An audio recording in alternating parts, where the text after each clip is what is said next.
So the experiences I've had both in the Yukon, growing up with various First Nations in different nations in the Yukon, and my experiences that have been ongoing in Mexico, developing into an elder myself and working with elders.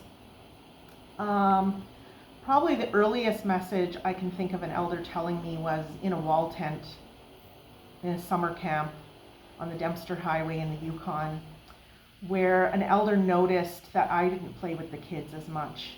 And I was hanging out with the cranberry bushes that weren't yet producing cranberries. And I was actually having conversations with the cranberry bushes to be a plentiful year.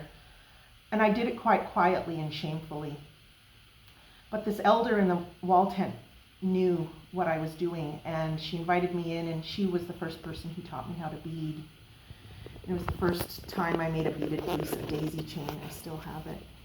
And she said, "What are you doing out there in those cranberry bushes? There's no cranberries." And I said, "I know there's no cranberries." "Well, what are you doing out there?" And I was scared to tell her. And she goes, "No, I know what you're doing. Just tell me." I said, "Well, I'm talking to the plants and I'm telling them to bring lots of berries this year."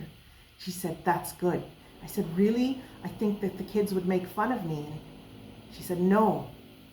The plants, the trees, the animals, we've neglected them for too long now.